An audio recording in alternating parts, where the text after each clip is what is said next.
오늘 말씀의 제목은 정결 회복과 공동체 허용 절차라는 제목으로 말씀 나누기를 원합니다.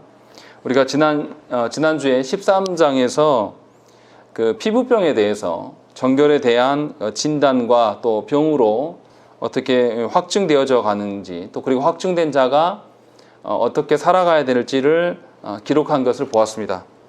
그러니까 이스라엘 공동체 전체의 정결의 문제를 하나님께서 어떻게 다루시는가, 또 그리고 그 정결의 문제를 어떻게 유지할 것인가에 대해서 중점적으로 설명한 것을 우리가 보았습니다.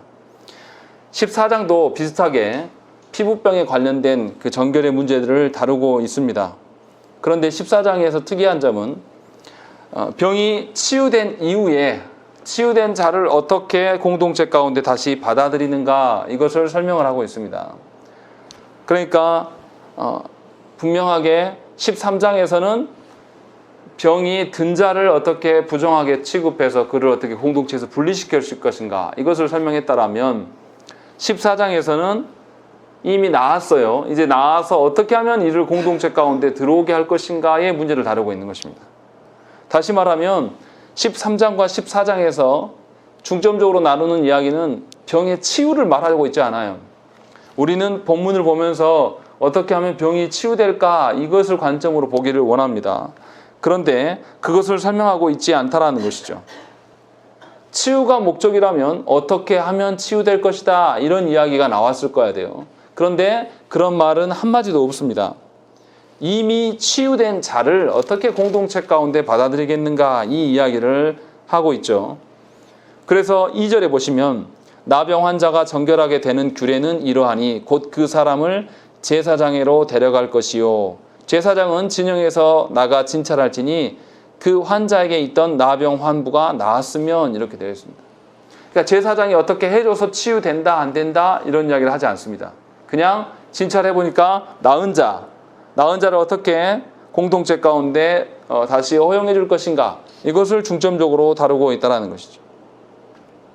그러니까 오늘 본문에서 하나님께서 13장과 14장에서 주로 이야기하는 것은 병을 어떻게 치료해 주시는 하나님인가, 이것을 설명하지 않고 질병을 죄로 보면서, 질병의 문제를 죄로 여기면서 그 죄로 더러워진 자를 하나님 앞에서 어떻게 다룰 것인가를 주로 나누고 있다는 것이죠.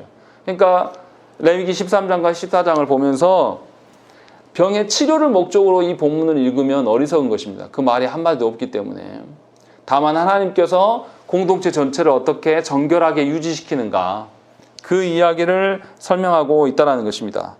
그래서 분명히 병의 치유를 언급하는 것이 아니라 어떻게 되면 하나님 앞에 부정한 자가 되고 어떻게 되면 정결한 자가 되는가, 또 그리고 정결한 자를 어떤 절차를 거쳐서 공동체 가운데 받아들이는가, 이것을 설명하고 있다는 것입니다. 그래서 분명하게 하나님께서는 공동체를 정결한 상태로 유지하기를 원하신다라는 것이 분명하게 드러나는 것이죠. 공동체 가운데 일부가 부정하게 되면 그를 하나님께서 반드시 분리시키셔서 정결한 상태로 공동체를 유지하기를 원하시고, 또 분리된 자가 다시 정결하게 될 때는 어떤 절차를 거쳐서 공동체 가운데 들어오게 하는가, 그래서 이런 방식으로 하나님께서 공동체를 온전하게 지켜가시는가를 본문을 통해서 설명하고 있다는 것입니다. 그러니까 레위기 13장과 14장은 분명히 공동체를 어떻게 하나님께서 거룩하게 하게 하시는가, 이것을 목적으로 볼 수밖에 없다는 것이죠. 그래서 이 공동체 가운데 분명히 치유된 것이 확인된 자에게 그냥 들어오게 하지 않아요. 공동체 가운데 치유된 자가 확인되면 이런 사람들을 들어오게 할 때에 하나님께서 제사를 시행케 합니다. 근데 우리가 레위기 첫 부분에 5가지 제사가 나왔습니다. 그런데 그 제사들 중에서 딱 하나 빼고 4가지를 다 시행시켜요. 화목제를 빼고 속건제, 속죄제, 번제, 소제, 이걸 다 시키는 것이죠. 그렇게 해서 공동체 가운데 들어오게 한다는 것입니다. 그러니까 하나님께서 계속해서 지금 이야기하시는 것은 뭐냐면 하나님의 공동체를 어떻게 보존하시는가를 설명하고 있다는 것입니다. 교회를 하나님께서 어떻게 보존하시는가, 그것이 그냥 마음대로 이렇게 되는 게 아니에요. 우리는 그렇게 생각합니다. 교회에 성도되는 것을 그냥 우리 교회 오면 무조건 성도되는 것으로 생각을 합니다. 그러나 그렇지 않아요. 분명히 절차가 매우 까다롭고 그 절차 가운데 그 기간을 못 견디면 교회됨으로 회원됨으로 인정하지 않는다라는 것이죠. 분명하게 하나님께서는 그렇게 하고 계세요. 그리고 교회의 정결성의 문제를 훼손하는 때는 반드시 공동체 바깥으로 추방시켜서 한동안 머물게 하고 있다는 거죠. 그러니까 죄의 문제는 더 이상 개인의 문제가 아니라 공동체 전체의 문제가 되는 것이에요. 그러니까 우리가 조심해야 될 것이 우리가 아무리 작은 개척교회라 할지라도 하나님 앞에서 성도 되지 못한 자들을 막 아무나 받아서 무조건 성도 되게 시키는 거, 이거는 위험한 겁니다. 우리 교회에서도 그런 분위기가 있는데요. 누가 새 사람이 오면 목사로서 제가 최소한 6개월 동안 지켜보다가 그가 예배 생활을 잘 하는지, 그가 하나님 앞에 바른 신앙 고백을 하고 있는지 성경 공부를 통해서 점검한 다음에 그 다음에 성도로 받아요. 그런 절차 없이 그냥 받는 게 아니라는 것이죠. 그렇기 때문에 아직 공동체 내에서 우리 교인됨, 회원됨으로 인정하지 않았는데 교인인 것처럼 마구 행동하는 것은 곤란합니다. 이건 합당한 태도가 아니라는 것이죠. 그렇기 때문에 누가 왔다고 인간적으로 좋아하고 이런 것은 하나님 앞에서 공동체의 거룩성, 정결성을 지키는 방편이 아니라 정결과 상관없이 내 기준과 내 생각대로 그냥 오면 아무나 받겠다라는 것이죠. 그렇게 해서는 안 된다는 것이죠. 분명하게 오늘 말씀에서도 부정하게 된 자가 다시 공동체로 들어오는, 이 사람은 이방인도 아니에요. 이방인도 아닌데 부정한 문제로 인하여서 진영 밖으로 쫓겨났던 자인데 들어올 때 절차가 매우 까다롭게 되어 있다라는 것을 분명히 저와 여러분들이 아셔야 된다는 것이죠. 그래서 오늘 본문의 그 형태를 살펴보면요.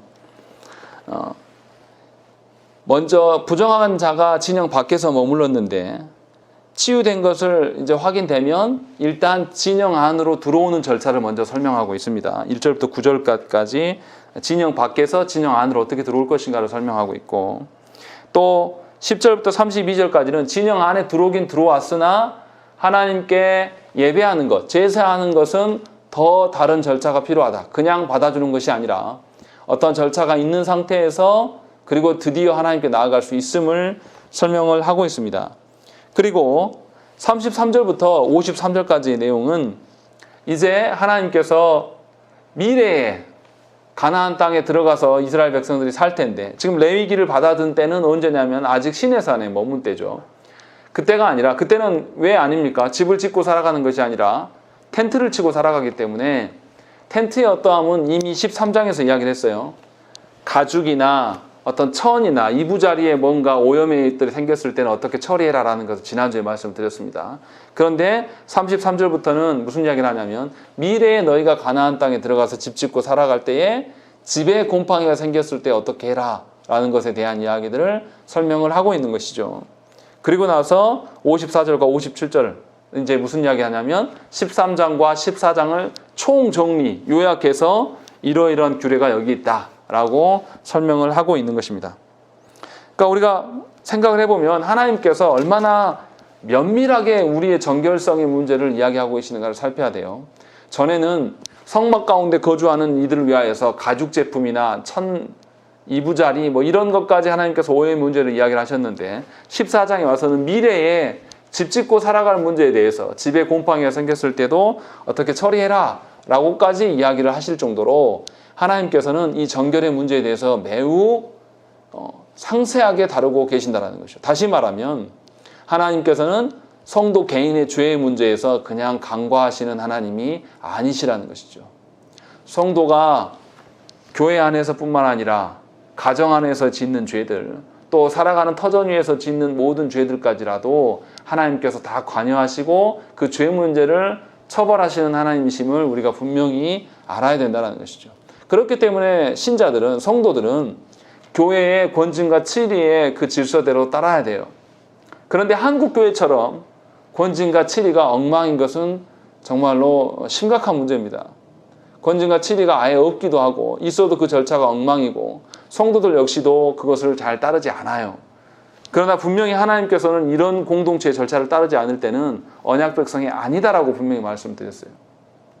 하나님께서 인정하지 않는다라는 거죠. 그런 점에서 우리가 죄의 문제를 어떻게 봐야 될 것인가를 오늘 본문을 통해서 잘 살피셔야 된다는 것이죠. 먼저 이제 1절부터 9절까지 진영 밖에서 어떻게 하고 있는가를 우리가 살펴야 됩니다. 먼저 피부병이 다 나았어요. 다 나은 걸 확인한 사람은 어떻게 해야 됩니까? 진영 밖으로 제사장을 불러야 돼요. 2절에 보시면 나병 환자가 정결하게 되는 날의 규례는 이러하니 곧 그 사람을 제사장에게로 데려갈 것이요, 이렇게 되어 있어요. 그런데 제사장으로 데려가지 못합니다. 왜요? 아직 부정한 상태이기 때문에. 그럼 어떻게 해야 되죠? 진영 밖으로 제사장을 불러야 돼요. 그래서 제사장이 불러서 제사장이 그 피부병의 환부를 보고 치유되었다라고 확인을 해줘야 됩니다. 그렇게 되면 이제 그 환부가 다 나았다라는 것을 이제 확인되면 그 사람이 뭐 하냐면 정결한 새 2마리를 가져옵니다. 그래서 한 마리를 그 그릇에다가 물 위에다가 잡아서 피를 그 물과 섞어요.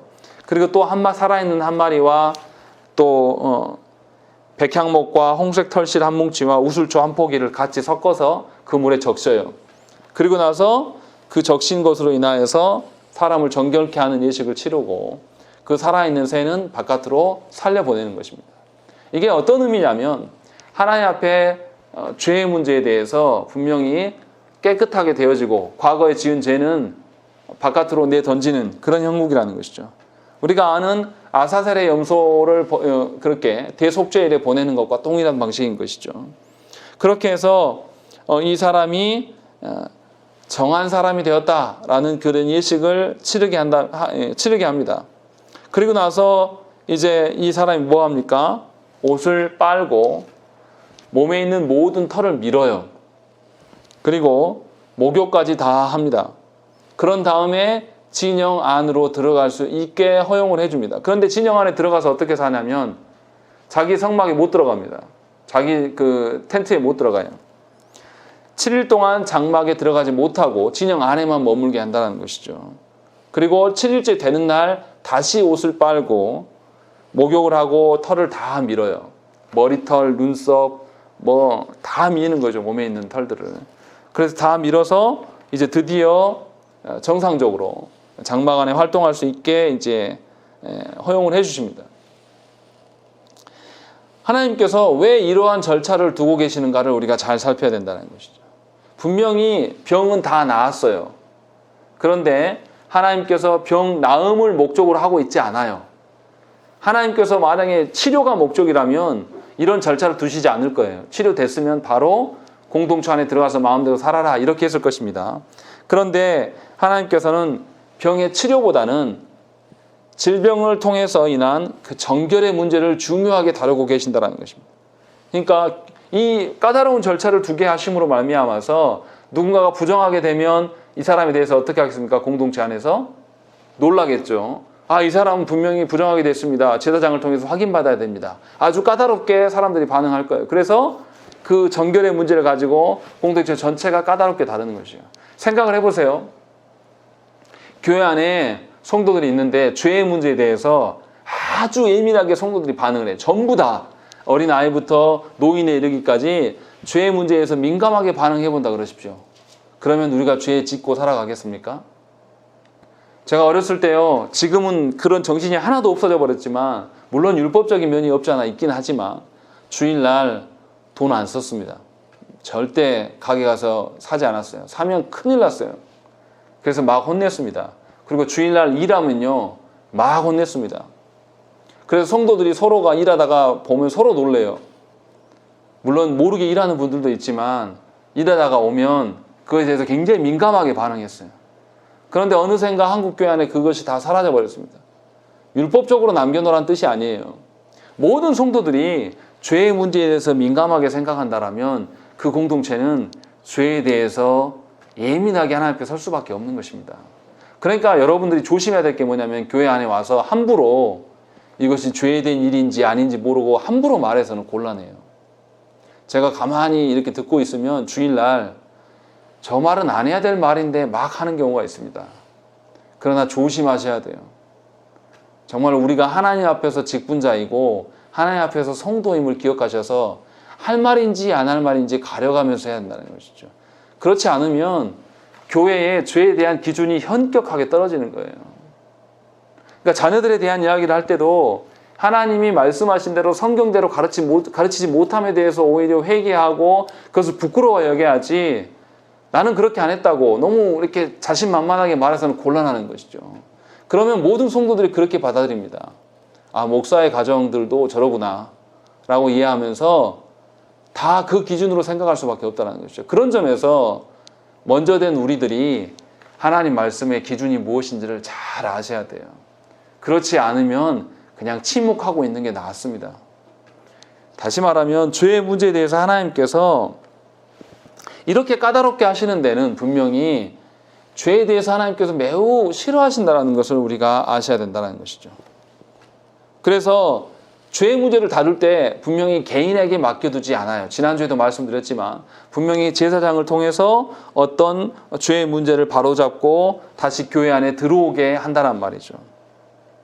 그러니까 교회는 치리의 문제에 있어서 아주 예민하게 반응해야 되는 것이죠. 교회나 노회나 총회는 어떤 영혼에 대해서 권징하는 문제에 있어서 하나님의 법 질서대로 합당한 것인가, 하나님 보시기에 정말로 적절한 것인가를 살피면서 해야지 다른 방식으로 행하면 안 돼요.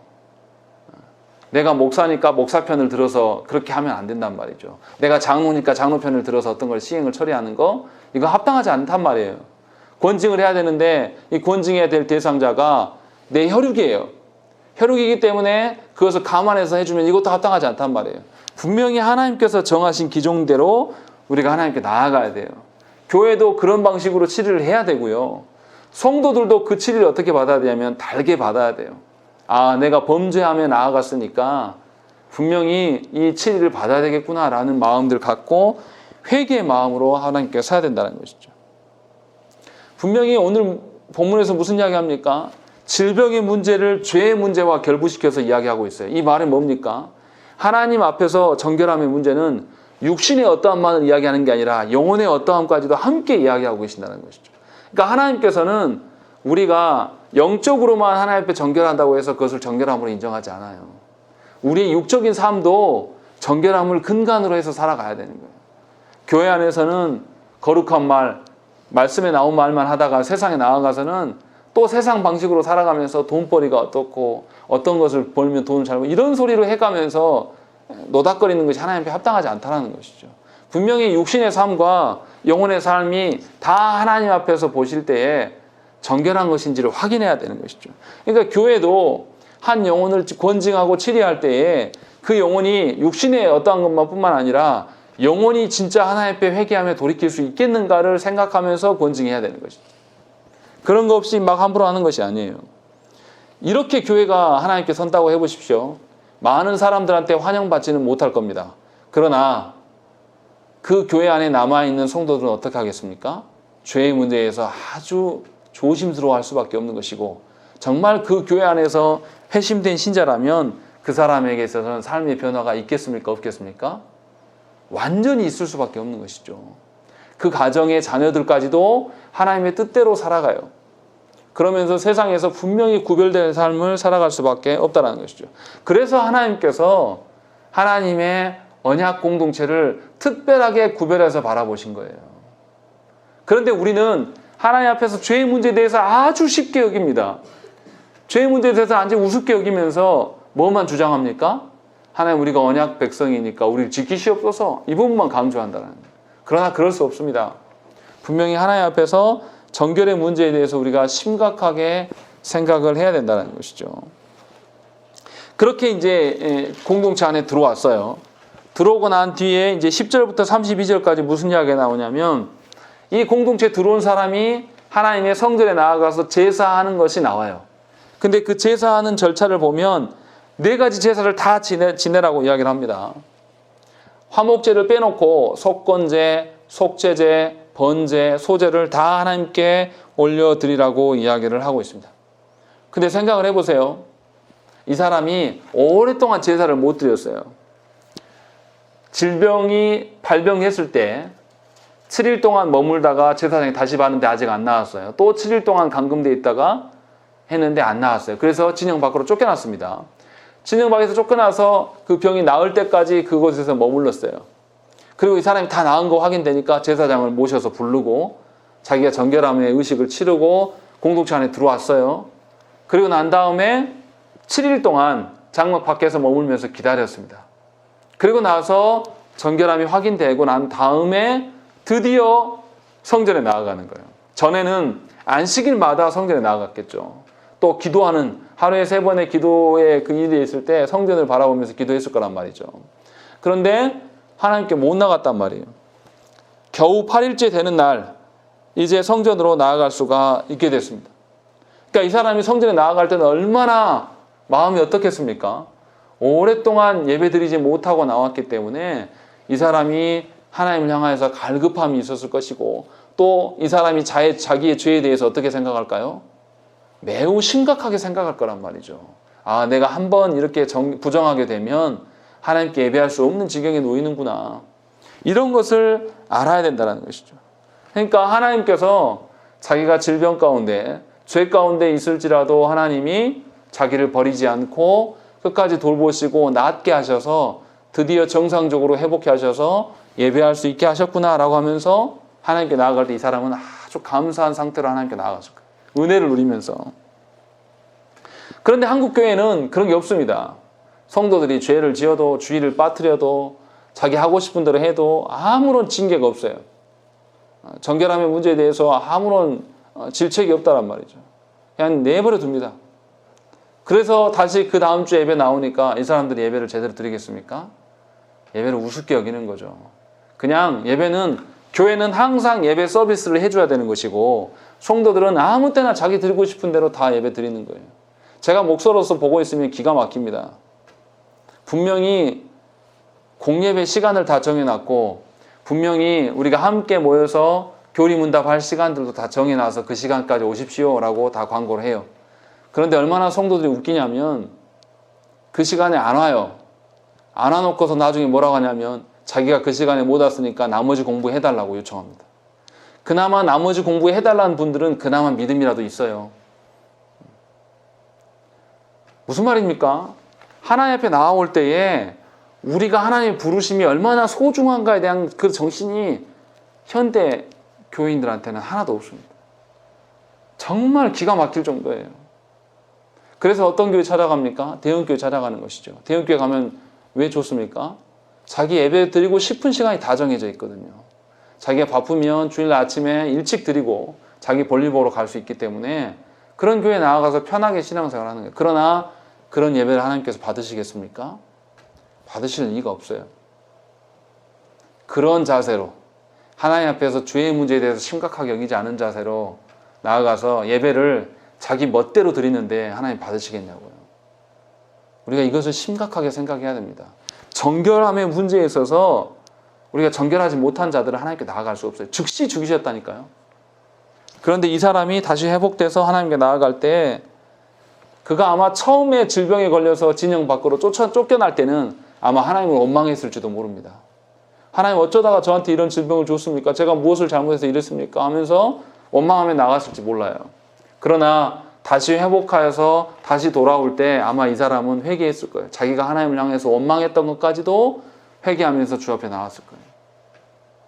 중요한 것은 뭐냐면 내가 정결하냐 부정하냐 이것보다도 하나님 앞에서 내가 어떤 존재이냐가 훨씬 중요하다는 거예요. 다시 말하면 지금 여러분의 삶 가운데 여러분의 가정 가운데 무슨 문제가 있는데 그 문제 하나도 안 중요해요. 그보다 더 중요한 것은 여러분이 하나님 앞에서 어떤 존재로 서 있냐 이 말이에요. 정말로 하나님을 여러분의 주인으로 모신다라면 어떻게 우리가 예배를 우리 마음대로 드릴 수 있고 우리가 기분 내키는 대로 예배 드리고 우리가 하고 싶은 대로 말하고 살 수 있습니까? 그럴 수 없는 거예요. 정말로 하나님 나라를 소망하고 산다라면 우리가 죽어서 가는 나라가 아니라 이 땅에서부터 하나님 나라 백성으로 살아간다라면 우리가 하나님 나라 중심으로 살 수밖에 없어요. 하나님 나라 가서 내가 어떻게 살기를 소망하며 살 수밖에 없다라는 거죠. 그런데 그것을 소망하지 않기 때문에 아직도 육신에 매여서 이 땅의 어떠한 만을 노래하고 있는 거예요. 그래서 하나님의 어떠함을 절대 보지 않는다는 것이죠. 그러나 분명하게 하나님께서는 부정한 자들이 하나님께 다시 나아올 때에 아주 까다로운 절차를 해놓으셨고 또 모든 제사를 드린 다음에 드디어 하나님께 예배할 수 있도록 하나님께서 서게 하셨다는 것이죠. 그러니까 저와 여러분들이 분명히 하나님의 그 부르심에 감사하지 않고 이 자리에 나온 것은 죄입니다.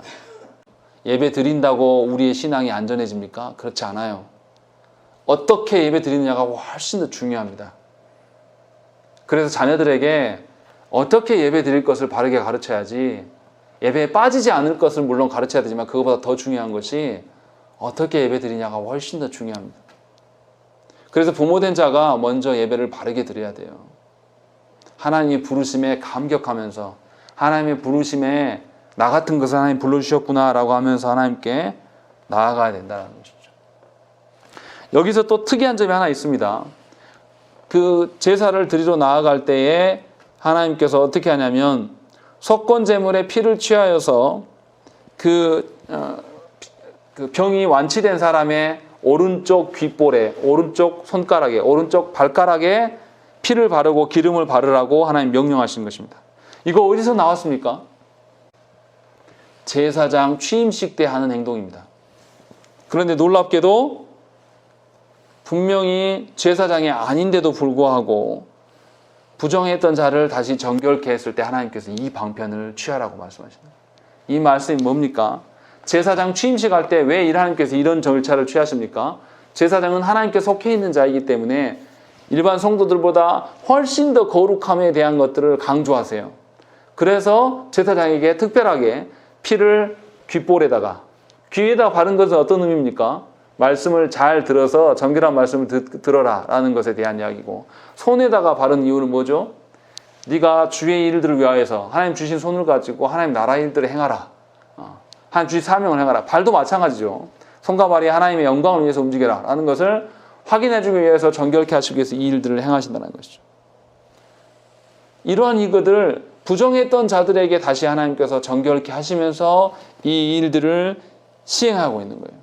그러니까 하나님께서 이 부정한 자가 다시 정결케 됨을 얼마나 기뻐하고 즐거워하시는가를 잘 볼 수가 있다는 것입니다. 마치 제사장 한 명을 다시 위임식을 해서 세우는 것처럼 하나님께서 그를 그렇게 대해주고 있다는 것이죠. 그런 점에서 분명히 하나님께서 죄 가운데서 돌이켜 돌아온 사람을 얼마나 기뻐하시는가, 이것이 본문에 다 드러나 있는 것입니다. 그러니까 이 절차를 만드심에 대해서 왜 이렇게 불편하지? 우리만 왜 이렇게 힘들게 하지? 라고 볼 것이 아니라 하나님께서 신자들의 죄의 문제에 대해서 얼마나 민감하게 반응하시고 그 죄의 문제에서 고뇌하다가 엎드려져 넘어졌다가 다시 하나님의 은혜로 말미암아 돌이켜서 죄의 문제를 이겨내고 돌아온 자를 하나님이 얼마나 기뻐하시겠는가, 이것을 발견하셔야 되는 것이죠. 그러니까 교회가 무슨 일을 해야 됩니까? 이렇게 부정해졌다는 자가 다시 정결하게 되는, 죄 가운데 빠졌던 자가 다시 주께 돌아와서 죄의 문제를 털어버리고 이제는 진심으로 하나님의 부르심에 감격하여서 감사하면서 내가 살겠노라, 이런 고백들이 교회 안에 일어나야 되고, 그런 영혼들이 교회 안에 세워지는 것이 교회의 사명이에요. 제 아무리 교회가 크고 아무리 교회에 사람들이 많이 모인다 할지라도 이러한 일들이 시행되지 않으면 그건 죽은 교회입니다. 아무리 교회가 작고 연약해도 말씀을 통하여서 이제 내가 과거의 습관들을 벗어던지고 새로운 질서 가운데 살겠노라, 그런 고백들이 일어난다면 하나님은 그 교회를 사랑하시고 그 교회를 사용하시고 계신다는 것을 저와 여러분들 분명히 아셔야 된다는 것입니다. 그러니까 아무나 와서 아무나 예배 드리는 것을 좋아하지 마세요. 그거 하나님 보시기에 굉장히 싫어하시는 일들이에요. 하나님께 나아올 때에 하나님께서 나 같은 것을 부르셨구나 라고 하면서 겸손한 마음으로, 감사의 마음으로 나와서 예배하는 자들이 있어야 되는 것이고, 또 교회 가운데서는 죄로부터 넘어졌던 자들이 죄의 문제를 탈피해서 과거의 그 죄의 문제를 하나님께 다 맡겨버리고 이제는 주 앞에 나와서 온전히 하나님만을 따르겠다라고 하는 그런 고백들이 교회 안에 드러나게 하는 것, 이것이 하나님께서 원하시는 교회의 모습이라는 것입니다. 한국 교회의 대형 교회들 보십시오. 그 영혼이 무슨 기도 제목을 갖고 살아가고 그 영혼이 일상에서 어떻게 살아가는지 목회자가 어떻게 할 수 있겠습니까? 그런 교회에서 그런 고백들과 회개가 어떻게 쉽게 일어날 수 있겠습니까? 오히려 작은 교회들이 분발하여서 작은 교회들이 영혼 하나하나를 살피고 바르게 서야 하는 일에 더 열심을 내야 돼요. 사람이 적은 영혼을 보내셨으나 그 영혼 가운데 이러한 죄의 문제에 대해서 회개하고 돌이킴의 역사가 있도록 하나님께 열심을 내야 되는 것이. 그러니까 작은 교회가 해야 될 일이 정말 많아요. 한 영혼이 죄의 문제 앞에서 돌이켜서 바르게 돌아서게 하는 것, 이것만큼 하나님께서 기뻐하신 일이 어디 있겠습니까? 분명히 하나님께서 한 영혼을 오게 하셔서 과거의 신앙생활 방식을 탈피하게 하시고 이제 말씀 중심으로 온전하게 신앙생활을 할 수 있도록 하나님이 바꾸시게 하는 것, 저는 그것에 소망이 있다고 생각을 해요. 진정으로 하나님이 우리 한 영혼을 변화시키셔서 우리가 진정으로 하나님을 사랑하게 될 때에 하나님은 떠나간 그 자녀까지도 다 돌아오게 하신다는 것이죠. 먼저 하나님 사랑하고 하나님의 뜻대로 사는 일에 열심을 내셔야 됩니다. 그렇지 않으면 아무것도 될 수가 없어요. 우리가 소망하는 일들은 그건 차후의 일이에요. 내 영혼이 하나님께 순종하지 않는데 어떻게 되겠습니까? 내 영혼이 하나님의 거룩한 공동체 가운데 속해지지가 않았는데 어떻게 하나님께 예배할 수 있고 어떻게 그 예배의 은총을 우리가 누릴 수 있겠습니까? 그럴 수 없다라는 것이죠. 오늘 말씀은 그 이야기를 하고 있어요.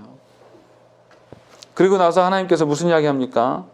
33절부터 53절까지 집에 피는 곰팡이까지 하나님께서 이야기를 하고 있어요. 근데 여기의 특징은 뭐냐면요, 가나안 땅에 들어가서 살 집이에요. 아직 들어가지도 못했어요. 그런데 미리 하나님 이야기하신다는 거에서 은혜예요. 그리고 두 번째는 뭐냐면 이 집을 곰팡이가 피면 집 헐어버리고 새로 지어라 이렇게 하시지 않습니다. 곰팡이 난 부분만 긁어서 더러워진 부분은 진영 밖으로 버리라 그래요. 또 벽돌 한 부분만 있으면 그 벽돌만 깨부셔서 버리라 그래요. 그리고 새 벽돌을 끼우느라 그래요.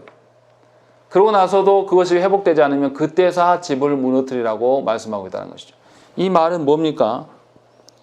하나님께서 한 영혼 공동체 안에 한 영혼 작은 것까지라도 하나님께서 너무나 귀히 여기고 살피시고 계신다는 것이죠.